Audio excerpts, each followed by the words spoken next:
दोस्तों, एक बार की बात है। एक किसान जब भी फसल बोता था तो अक्सर उसकी फसल ख़राब हो जाती थी, क्योंकि कभी ज़्यादा बारिश हो जाती थी, कभी सूखा पड़ जाती थी, कभी आंधी चल जाती थी। तो वो बहुत ही परेशान था।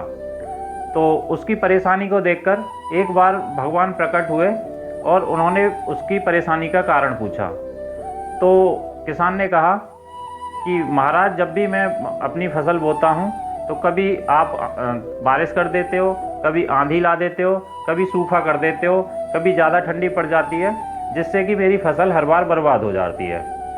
तो अ, भगवान ने कहा कि बेटा, क्या चाहते हो आप? तो उस किसान ने कहा कि महाराज, मैं ये चाहता हूँ कि जब मैं चाहूँ तब बारिश हो, तब मैं चाहूँ जब सूखा पड़े, धूप निकले और ठंड पड़े। तो भगवान ने कहा कि जैसा आप चाहोगे ऐसा ही होगा, तथास्तु।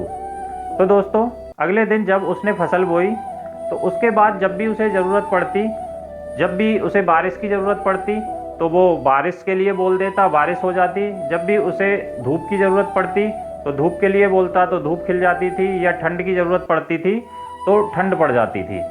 तो इसी प्रकार जब उसकी फसल कटने को आ गई, तो जब वो फसल काटने गया तो उसने देखा कि उसमें अनाज ही नहीं पड़ा। उसकी जो बाल थी उसमें अनाज ही नहीं पड़ा। तो फिर वो बहुत दुखी हुआ। फिर उसने भगवान को याद किया।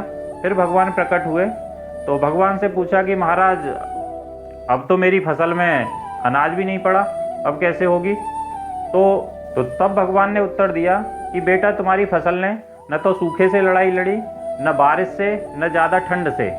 जब भी तुम टाइम पे बारिश की ज़रूरत पड़ती बारिश करा देते, ठंड की ज़रूरत पड़ती ठंड करा देते, या फिर धूप की ज़रूरत पड़ती थी तो धूप करा देते थे। उसी प्रकार जब इन्होंने कोई संघर्ष नहीं किया तो इसीलिए इनमें अनाज नहीं हुआ। बाकी फसल अच्छी हुई लेकिन अनाज नहीं हुआ।